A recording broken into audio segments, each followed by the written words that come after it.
28 years, teams have travelled from all over the world to the idyllic island state of Tasmania to take on one of the greatest challenges in rallying. 6 days lie ahead of us, 2,000 kilometres in total across 33 stages. It takes grit, determination and planning to conquer the twists, turns and mountain passes that make up the world's ultimate tarmac rally. Welcome to TARGA Tasmania. Around 300 cars have come in 2019 to test their mettle against the stages. TARGA Tasmania 2019 is officially underway. Well, TARGA Tasmania very much underway here at the Country Club in Launceston. The first of 33 stages, 6 days of competition ahead of us. And as always at TARGA Tasmania, a fantastic variety of cars out here. What a glorious morning to start TARGA Tasmania. What a fabulous day. Not a cloud in the sky, and we're all ready to go. It is all about style, this event, isn't it? Have style, you might not have all the pace, but you got to look good. Audi Quattro's always great to see them on any rally. We love it. We love it. It's a great car. And it's a great event. We're looking forward to getting out there amongst it. Your 28th start, you've done every single one. And this is a very special car you've got. Yes, it's a 1974 Carrera. They made 1,035 of them. 16 came to Australia, only 70 right-hand drives. So, yeah, it is pretty special. It's the last remaining original Cobra racing in Australia. It's probably about as Australian as you can get, I guess. Absolutely. You can't get any better than a Ford or a Holden, but preferably a Ford. Brand's massive and massive in the world of motorsport with the WRC and the TCR. So it's awesome to bring the little i30 in. It's one of my favourite events and the car feels great, so we just can't wait. The opening 2 stages of the day were supposedly to be used as warm-up runs for the hard days ahead. However, that didn't mean our crews were taking it easy. But the day's highlight was the traditional 4.8-kilometre blast around the picturesque streets of Georgetown. The stage is a spectator favourite, and the crews always try hard to impress, although some perhaps tried a little too hard.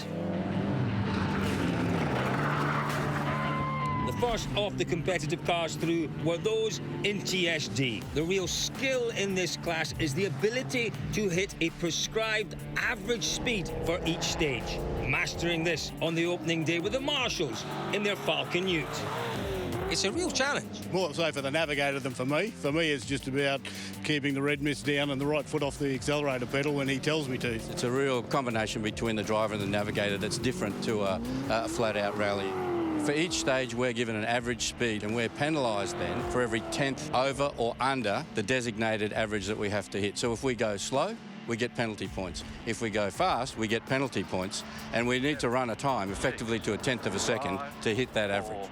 In GT Sports, the Ringets were a little too quick, and they got caught exceeding the class's 130-kilometre-an-hour speed limit, resulting in a 1-minute penalty. This left the Seymours in their Lotus Exige and the Beebles in their Nissan GTR tied for the lead. Defending classic champions Copeland and Herbert blasted through the stage, but they couldn't best Preston and Braithwaite in their Fiat. In classic GT, V8 muscle power proved to be a crowd favourite, but it was the Datsun 240Z of John and Gina Siddons who took an early class lead, an 8th outright on the stage.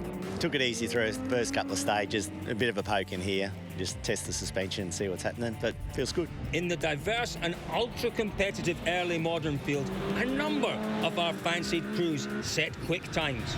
Comfortably fastest through were Nunn and Johnson in their Porsche 911 Turbo. That's the place to be. We'll get to the lead and then improve from there, I think, is our plan. But no, great field, and the diversity of the cars, it's actually really good, and a good bunch of guys to race with. In GT4, one of the early favourites was right down the leaderboard. Previous winner Tony Quinn and co-driver Brian Foster dropping almost a minute on the second stage. Tell me what's happened out there this morning. I don't know, mate. A brand new car keeps going into limp mode every stage. So depressing. We're probably only down a minute, which my mission now will be to try and do as good as I can. Ahead, the timesheet showed just how tight this class is. A mere 8 seconds separated the top 10 crews, and our top two, Dowie and Marquette, and Anir and Stevenson, ended the day on equal times. But despite their strong showing, it was GT2 entries that, as expected, led the overall standings. Morton and Nikolai in their Lotus Exige set a strong time for the others to match. It was another Lotus that stepped it up. Previous event winners, Glennie and Sims, knocking 3 seconds from the benchmark time. Close and Reeves were expected to shine, and their Porsche certainly was quick, but fell 2 seconds short of the Lotus. Stokel and Catford looked set to take the fastest time, but a small mistake left them disappointed at the stage end. This left only the Viper of 7-time winners Jason and John White, but despite pushing to the limit, they came up a second short. We had a shift cut drama in that. I don't know what had happened with the last bit of software we put in, but it made me push a little bit too hard and try to break the wheels off it at the RSL. Big chunk out of the rim, but the tyre's still fine. We can bust rims, but we can't break tyres, so we're sitting all right. So with the top 14 cars separated by only 10 seconds, the 2019 edition of TARGA Tasmania promises to be one of the most competitive in years. But it's Glennie that they'll all be chasing on tomorrow's stages. It's always good to be not far from the lead when you're learning a car, because obviously there's progress to come, but I'm sure the other boys have got progress to find as well. And you're confident the car's going to give you that little bit more to allow you to push for the win? I think so. Look, the car's got an endurance circuit racing background, so it's sort of proven its reliability there. So fingers crossed it can handle the bumps out here Targa throws at us, and we'll hopefully be there at the end. Fantastic stuff. Well, it's been a great day here for the opener of Targa Tasmania. The real action starts tomorrow, but from Georgetown, we'll see you later.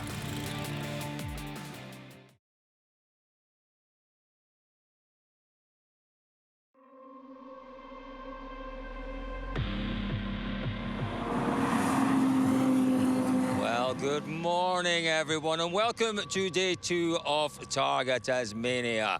It's a bit of an overcast start to the morning, but should be nice and dry, and we're keeping our fingers crossed for a little bit of sunshine. 5 stages ahead of us today, just under 70 kilometres of competitive distance. Targa Tasmania is a special event, and the first to hit the stages each day is the ever-popular Targa Tour. The Tour, in many ways, is a cavalcade of motoring history, from the beautiful older cars in the Shannon's Classic Rally through to the Porsche Tour.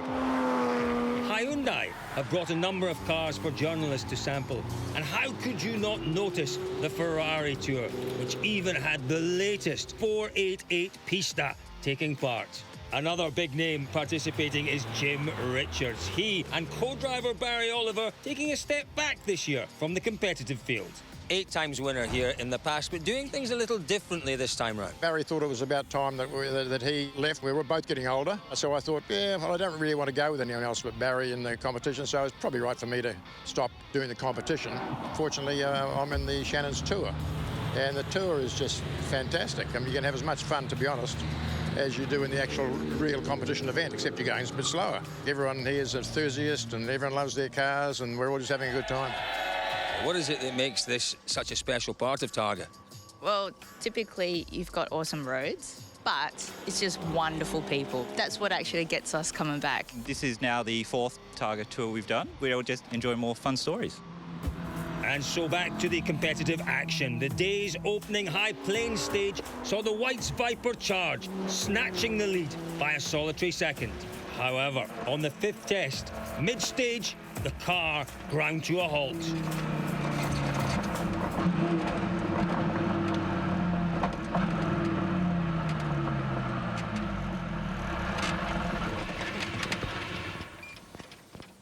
Jason, obviously problems in the last stage. How confident are you that the car's okay now?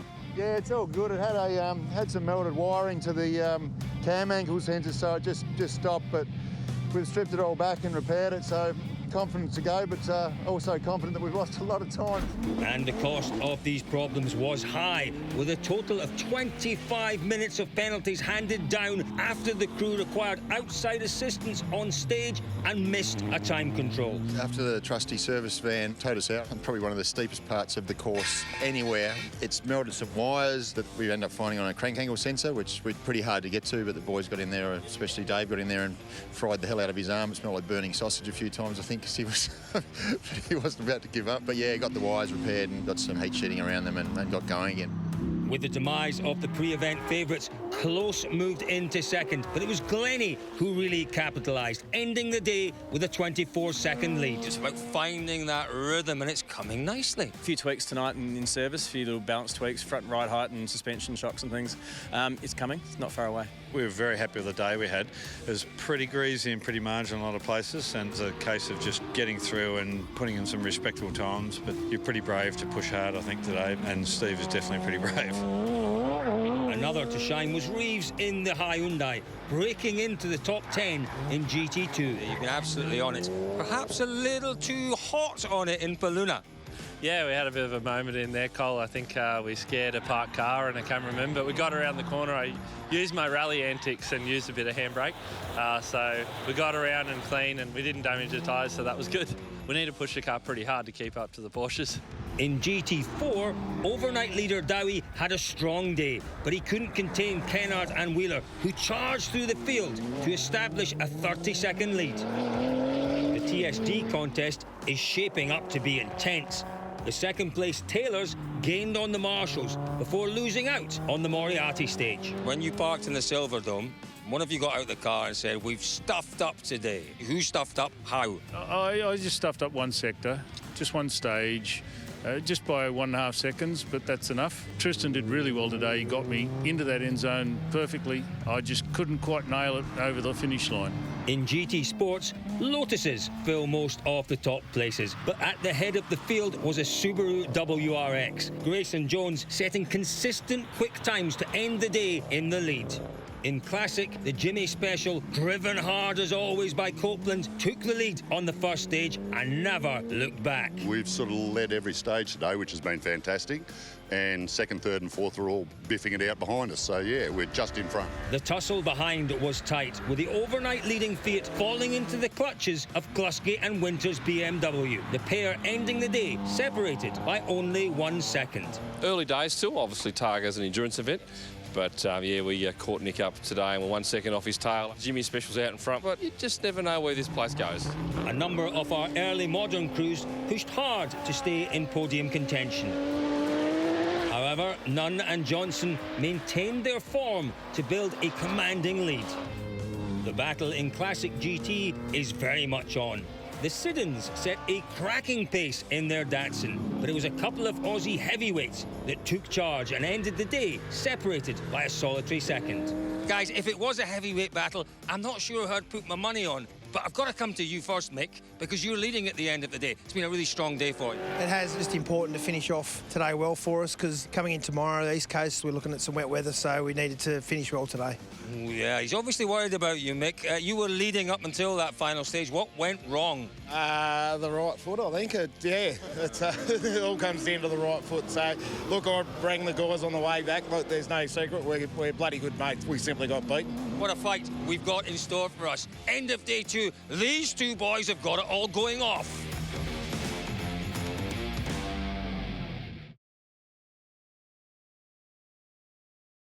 Well, good morning, everyone. It's day 3 of TARGA Tasmania, and we've come to the hills, to the northeast of the island. There's some beautiful character in today's road. So once again, we are looking forward to a great day's competition. And look what I found. I found these lovely gentlemen camping out overnight in preparation for what's going to be a great day's rallying. They tell me they've been doing this for the past 20 years. I've been here for 20 years. It would have been longer, but I was pit crewing for 4 or 5 before that. They stole my spot.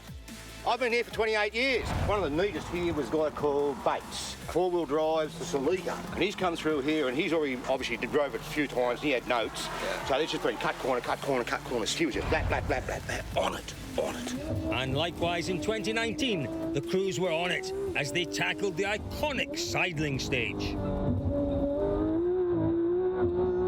Close was fastest, but after 16 kilometres, Glennie was only a second back, and the top 5 was split by just 5 seconds. Despite their differences, the performance of the leading contenders, as you can see in this shot, is remarkably close. The rear engine traction and quick shifting gearbox of the Porsche sees it leading even the Viper. The two Lotuses lose the most ground in the initial acceleration, but concede only a quarter of a second in the final third of the shot. And this footage from the sidling shows how Close's small gain on turn-in is counteracted mid-corner by Glennie. Although in the hairpin, the Porsche maintains the small advantage gained under brakes. Over the day, Close and Glennie continued to push to the limit, swapping fast times. However, on Elephant Pass, disaster struck, the Lotus crashing out of the event on a fast right-hander near the stage end.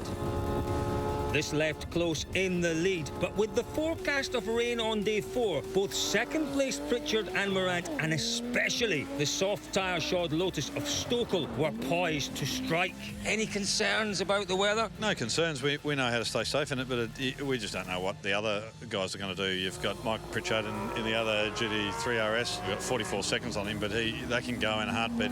I can't remember the top 5 finishing within a second of each other on stages, one after the other in many years. So it'll come down to tyres. We might even see some of the 4-wheel drives come up. You know, people like Paul in the Lotus, he's on soft tyres and loves driving in the wet. I've been coming here a few years now. I've been waiting for it to rain, praying to the rain gods, and the car's quite good. It's surprising. It's very light, but we had some wet stages at the previous rally and went really well. There's a small kind of confident look in your eyes that I detect. You're seeing the prize there. You're seeing the big prize potentially. Well, just trying to keep the pressure on the boys. Yeah, I don't want to make it look like I'm worried, but no, I'm looking forward to it. It should be a good fight. A number of crews had strong days in GT4, but Kennard was the big mover, extending his lead and poised in the outright battle with the weather set to turn tomorrow. The TARGA Tasmania rookie rally was initially led by Garwood and Sheldrick in their Porsche, but an overnight penalty cost them dearly. Cates and Stafford now hold a 3-minute lead. The Marshalls continue to head the Taylors in TSD. Behind, though, the Brumbies were on a charge, moving into third. After impressing on day 2, Grace's Subaru dropped back in the GT Sports battle. The Lotus of Targa debutants, Sher and Murphy, took the lead before the Seymours fought back to end the day with a slender 5-second advantage. There's a lot of rain coming tomorrow, and there's a couple of guys in our class who are pretty good in the rain, so I thought I got to push hard today so I can try and build up a little bit of a gap, but it's only 5 seconds, so who knows what's going to happen tomorrow. Early modern leader Nunn was another to strike trouble. His charge halted by a broken ball joint. Kaplan and Penny looked set to pounce in their BMW, but it was the Lillymans who instead took full advantage, winning the final 2 stages to build a 50-second lead. And as we know at Targa Tasmania, you've got to be prepared for anything to happen. Well, it was at the start, we went through the 8s and 9s, and as it went over, the chassis must have twisted a bit or something, and it broke one of the pins totally out of the body, and then the other one busted after that. And then I was always worried under brakes it's going to go forward, but it dropped down, so I was a bit lucky there. I was actually feeling through the seat of my backside as to how the car was moving. That's how I was actually reading the notes. Despite this, they hold third in Classic GT, behind the 2 charging Aussie muscle cars, with Mick Downey turning the tables to lead Mick Bray by a solitary second. The Glusky BMW overhauled the Preston Fiat in Classic, but they still couldn't catch Copeland's sliding Jimmy Special. The Classic field always features an amazing mix of cars, And this year, one of the highlights was Neil Revington's Triumph TR5. Both car and crew coming all the way from England to take on TARGA Tasmania. Earlier on, you were telling me that this car was specially made for this event, known locally as the TARGA TR5. Yeah, that's right. Back at home, we call it the TARGA TR5 because we prepared it specifically for this event. But it came in a container, unpacked in Melbourne, and then we brought it over on the Spirit, and then we should do the reverse. You have done very well on the event in the past. How is the TARGA TR5 doing? As well as we hoped it would, quicker than the Works TR4 that we brought 20 years ago. So we're hoping for good things with it. Best of luck for the rest of the week. Thank you very much.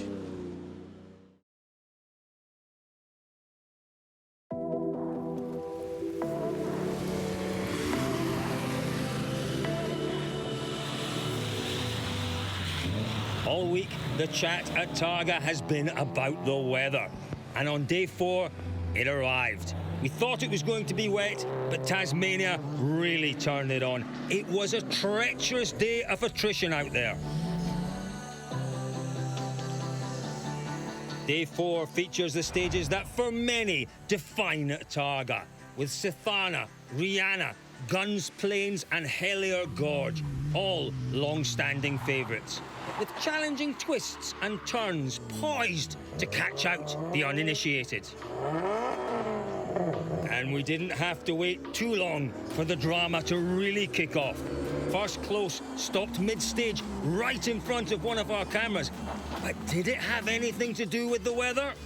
We got off the line, obviously a lot of wheel spin with the water, and I got off the line and just left in auto, just being a bit lazy, and as it wheel spun and changed into gear, I knocked it over into manual at the same time, and I confused the hell out of the gearbox. Fritz then told me to take it back to the workshop, and I wasn't having a couple of gears. A quick reboot resolved the issue and the Porsche continued, but the gloves were off in the battle for the lead. Pritchard charged in the opening test, catching and passing even the White's Viper as he headed to the stage win. He fancied taking the lead, but on the next stage was caught out by a super slippery downhill section, taking the Porsche out of the event. It's very wet, obviously, and one of the cars before us, unfortunately, has blown their motor, which made it very, very slippery, and just came down into the bridge very cautiously, and all of a sudden it was like being on ice and slipped. And so we've slowly slid into the side of this rail here, but at the end of the day it's racing, and we've got to deal with that and move on.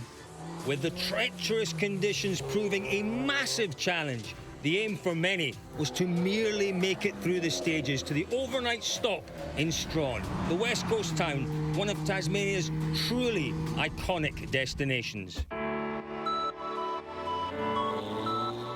And Strawn, well, it's the gateway to the Franklin Gordon Wild Rivers National Park. It really is a beautiful area. We have beautiful, well, they're heritage-listed buildings here. You can come here, you can stay for the night, you can stay for the week. Lots to do around Strawn as well. Some of the greatest seafoods that Tasmania has to offer. If you're feeling a little bit active, well, there's mountain biking. There are walks and treks up into the mountains. We have a wonderful historic railway lines. Bit more adventurous? Get yourself onto one of the tours off the harbour. It's well worth the trip. Takes you out into the heritage-listed Macquarie Harbour. There is plenty to do here in Strawn. But before relaxing at the overnight halt, let's get back to the action. And Stokel was charging. By the Rihanna stage, the lead was his. Close in the Porsche pushed, but his harder compound tyres didn't offer the grip he needed. The day-ending Reese Dam stage gave Close the chance to win back 15 seconds, but the Lotus still ended the day 57 seconds in front. You've obviously got these slightly softer tyres. You used them to the max. I knew I had to push, and but you got to push safely. And it's one of those stages. There was cars every corner, and you're playing dodgem cars going around. Where do I go this side or that side? It was quite hairy, but you get to the end of the stage and go, geez, we still went fastest through there. Again, the forecast is for perhaps a little bit of rain out there. Yeah, these things are all crossed at the moment for rain because as soon as it rains, I'm comfortable in it. The car's behaving itself really well. In the dry, it's going to be a big challenge to take it up to the Porsche, but hopefully we can do it. Well, if it's dry, we can rock on. So we've got some fresh tyres. It's a good challenge, and that's what Targa's all about. And the ups and downs, it's quite nerve-wracking, and you just do what you can and stay on the road. Competitors in GT4 were perhaps among the few keen to see the rain come down. The Hewitts, Newman and Sarandis and Dowie all sitting in the overall top 10. However, it was Kennard who made the most of the conditions, ending the day third overall. There was a lot of speculation last night about the potential with the weather for a GT4 car to really make a move today. You're the man that's done that. The forecast for tomorrow is also for some wet weather. Well, I'm hoping for rain. That'd be great, because we had a bit of a dry stage the last one, and I got a bit psyched out because I thought it was going to be slippery and it wasn't. So we lost a little bit of time, but it's been a really good day and had a lot of fun. In early modern, the rear-wheel drive Skyline of Roberts and Atkins and the Kaplan BMW pushed as hard as they dared, but couldn't touch the Lillymans, who now hold a commanding lead. That's probably some of the toughest stuff we've ever done. Shout out to Smoothline Notes, because they're just unreal. Yeah, we'll probably back off a smidge and just cruise through. I mean, 5 minutes is a long time, but this is Targa, so anything can happen. The Marshalls just held on to their slender TSD advantage after the Taylors had a near-perfect day in their pursuit of the Ute. And Garwood capped an astonishing fight back to take a commanding lead in the rookie rally. Overnight, GT Sports leader Seymour lost time in the wet conditions, dropping to second. It was Sher who charged ahead with a 1 minute, 32-second lead, although he'll have to watch out for his fellow Lotus drivers. Why are you so fast in these conditions? I actually have no idea. Very difficult. We didn't know where we stood compared to everyone else. We were just going at our own pace and doing our own thing. So all worked out okay. In the classic GT tussle between Bray and Downey, the first real sign of a gap emerged when Downey smashed the field by 48 seconds on the opening stage. The Siddons had been expected to feature at the front, but struggled to find pace, especially in Sethana, where a broken windscreen wiper put them well down the order. This left Bray to chip away at Downey over the day, but the Commodore held on to a 30-second lead. Coming up through Sethana this morning, it was diabolical. It's a challenge. It's old school. There's an 9-inch diff. It's just a dog box, 4-speed dog box, and a big stinking V8 up the front. We were short-chipped and we were trying everything, but not 1 second of it wasn't fun. Classic saw yet more drama. Copeland defied the wet weather to extend his lead before the car let him down on Rihanna. It was going really, really well. It was bloody atrocious conditions, but we were doing okay. And I think across the valley somewhere she popped the front engine oil seal out and got to here and died. Their demise left the battle for the lead wide open. An excursion saw the Glusky BMW nursing a few battle scars and contributed to them being overhauled by both Prieston and the McClintock-Skinner BMW before a 5-minute penalty dropped the 2002 back to fourth. This leaves the hard-charging Fiat with a solid lead. We're 2 minutes and 6 seconds ahead now. We really gave it all today. It was raining all day and went to the limit. Had every condition that you could imagine. We had blinding sun on Reece Dam and we had fog where we couldn't see the front of the car. But we came down early, we reccued, and we really paid a lot of attention to today's. And I think that's what really got us through at the speed that we went through.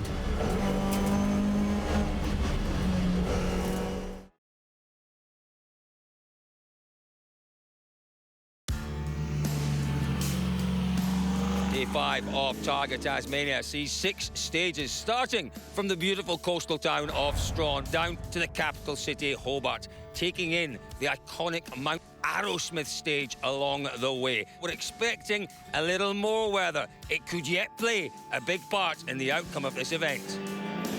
The heavens opened just as the cars took to the opening stages, giving all of our crews once again plenty to think about as they travelled the 6 stages from Strawn to Hobart. Now we've done it. Now we've done it. Hang on. Oh, bugger. My goodness me, that looks fairly nasty. How did it happen? We've come around the corner with an open diff in the car, and unfortunately she's just let go on one side at the change of surface. That's it, she's just spun round. Nothing to do with it, just enjoy the ride.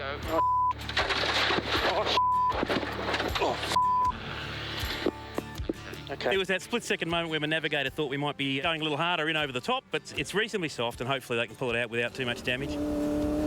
In classic GT, Mick Downey showed just how tricky the conditions were.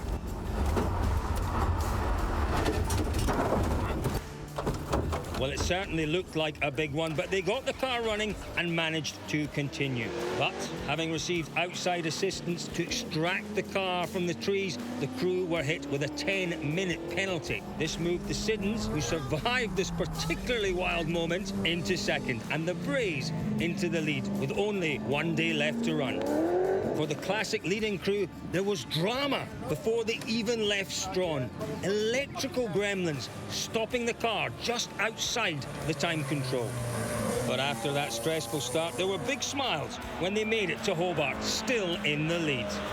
The starter motor just wouldn't work. Tried to push start it, and that didn't work, so we had to give it a good push up the hill, and off it went again. Didn't turn the engine off all day. We got to fix the starter motor tonight, though. Behind, the third-place Ulrichs and second-place Glusky maintained the gap, leaving the BMW an outside chance of a surprise result with 1 day to go.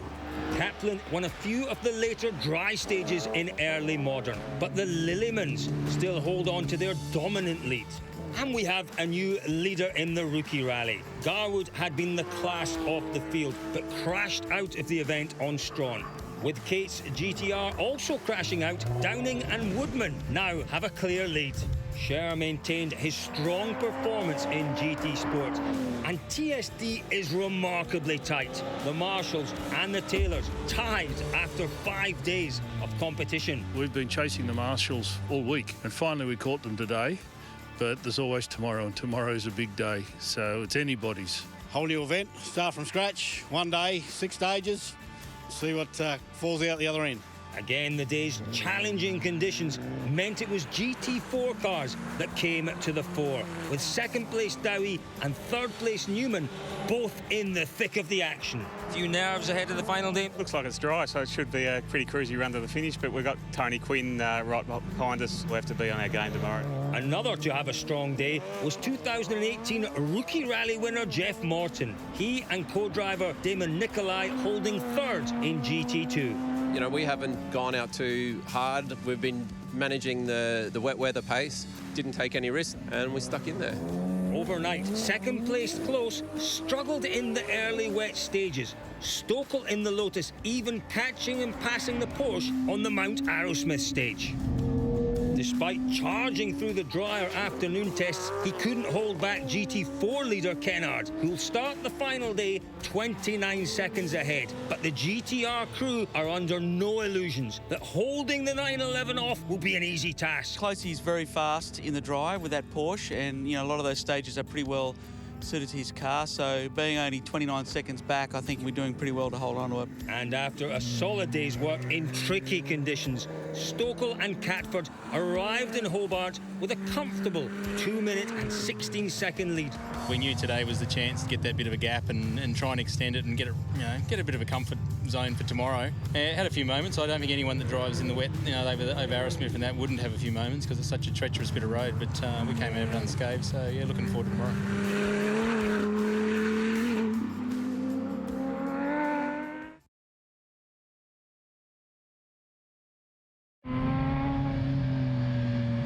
Well, these guys in the Porsche Tour, they have completed this year's TARGA Tasmania. But our competitive crews, well, they're still out there. 6 stages to the south of the beautiful city of Hobart. 65 competitive kilometres. The weather's looking pretty good. Let's see if it stays dry for the final day of the 2019 TARGA Tasmania. And after the torrential downpours of the previous days, the weather gods appeared to be smiling down on our competitors. The opening tinderbox stage gave crews the chance to push. However, TARGA Tasmania had one final sting in its tail as once again the heavens opened, giving crews plenty to think about on the bumpy technical stages. The quality in the TSD field has been as high as we have ever seen, and the fact that the battle came right down to the final stage is testament to that. fourth-placed Bryden and Noble had a strong day, but couldn't quite overhaul the Brumbies, a result which saw a Targa record broken. The youngest ever person to get a podium here at TARGA Tasmania. Well done. Oh, I'm pretty much speechless right now. I can't even talk. I'm so happy. Absolutely amazing. I can't believe how well she did. I'm so proud of her, mate. It's just fantastic. The combatants for the TSD win started on even points, meaning the pressure was well and truly on. The Taylors threw everything at it, but it was the Marshals who edged them out to claim their third successive victory. That was insane this week. It's just been a fantastic event, extremely challenging. If we had have equalled with Peter and Tristan, I would have been happy. It is a record for the category, and we've had to do that in order to win. And I think, you know, I'm just wrecked, really. We're happy. We'd like to be one spot up the podium, but the Marshals had to get basically half the score they got last year. They really know they've earned it next year. GT Sports featured a range of cars at the front over the week, but in the end, it was an all-Lotus podium. The Seymours just held on to third behind the Ringets, and Sher and Murphy maintained their impressive pace to claim victory. It's been amazing, a lot of fun.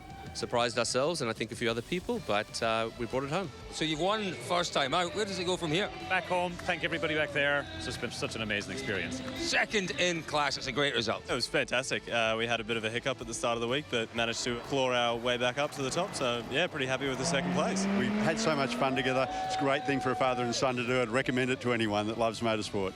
Last year, it was the Tour. This year in the competitive section, and you've managed to bag yourself a podium. We had a deflating tyre 2 stages before the end on the start line. Luckily, somebody's sports cars with it. They came, quickly changed it, and there was only just enough dry stages today for us to hang on. The similarly speed-restricted Thoroughbred Trophy for Classics featured a diverse podium, with the Cowies taking the win in their Mark 1 Escorts. Brilliant week. Glad to be here in Hobart. Made it through. The whole shebang was quite a challenge for both of us, so we were thrilled to get through.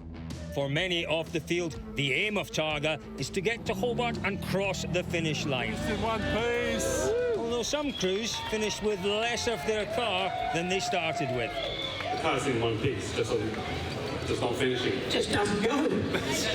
And our friends in the Triumph, who we last saw parked in a river, made it to collect their medals too. You can't kill the old bath. The classic category was close all week.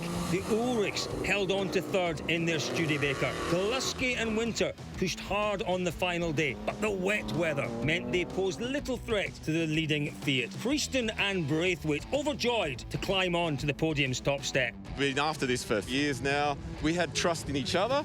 I trusted him, we trusted the notes, we trusted the car, we trusted my mechanic. So it was based on trust. It's a well-deserved victory.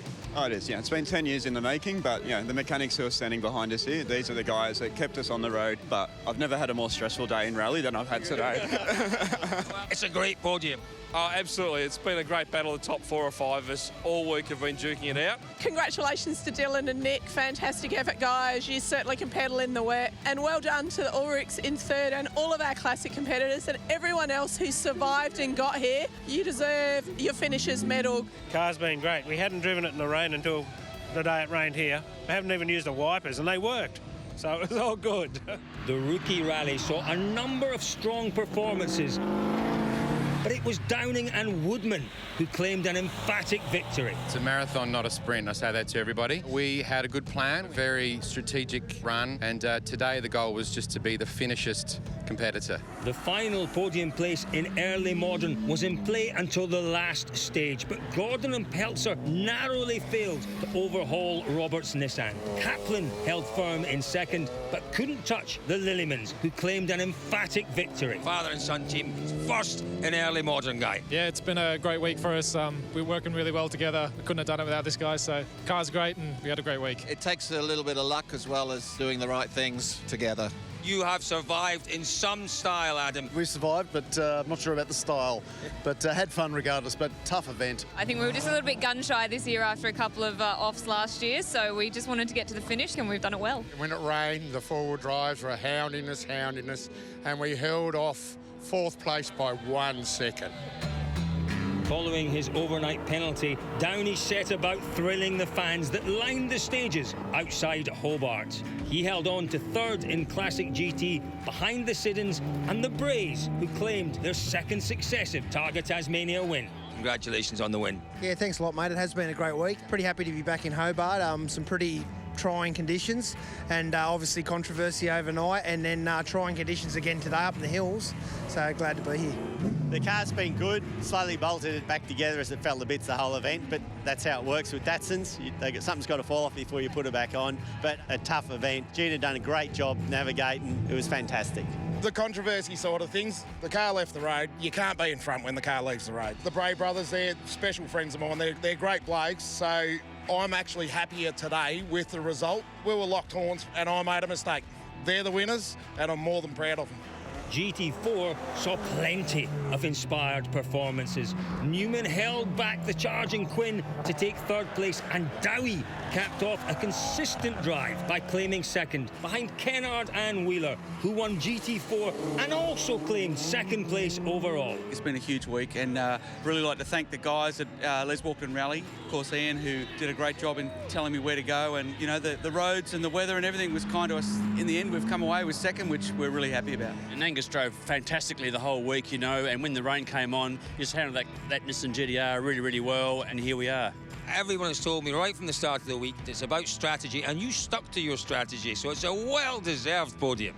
We did, yeah. Jimmy was great in the car. I really enjoyed the wet. It's a great challenge. We ended up equal sixth outright, and we're chuffed with that. Just drove really well. Loves improving, so really good week. We decided to see what happened, and it's paid off. So had a lot of fun. Andy's done a ripper job on the notes and driving tips, and yeah, just little Subi went well all week. So just good fun and easy. The last stages also hosted a tense battle for the final podium place in GT2. Morton fought with the Viper of Ireland in bins. The jubilant Lotus crew only just holding on. We were really put under pressure today. We had to go all out, had our first stage win. This is Damon's first Targa Tas. It's only my second one in open competition, so what a week. In the end, the wet weather proved to be Close and Reeves's Achilles heel, but they held on for third outright and second in GT2. It didn't pan out for us from when we woke up in Strawn, really, and the same thing this morning. We thought, well, we'd have a crack at hunting Angus down in the GTR. Second stage, down come the rain, and I said to Angus, I thought he had a cloud following him everywhere, because everywhere he went, it started raining. Doing 250k an hour and braking and just trying to work out the grip. He's driven really well, and been a challenging event, but glad we're here. And after 6 challenging days, Paul Stokel, along with co-driver Kate Catford, joined the list of Targa Tasmania legends. The win is also the first time a Lotus has claimed outright victory. It's 20 years since you first stood on this podium, fittingly in a Lotus as well, but this time, the first time you've been on the top step of the podium. Well done. 20 years, it's taken a long time, but we finally had a car, and when the conditions turned a bit wet, I thought we got half a chance here, and put my head down, and Kate did an awesome job and never missed a beat. There was a lot to lose out there. It was so easy to throw it away, and we sort of went the long game, and once it rained, I thought we had half a chance, and I was just surprised how much of an advantage we had in the wet, but absolutely stoked. Kate, you've done a magnificent job as well out there. It's a very proud moment for you. Really amazing to be on that list of winners. I never thought it would happen. It's a dream come true. Yeah, I'm stoked to have won Targa Tas, and Paul did an amazing job in the conditions. Just for you, Targa Tasmania champion 2019.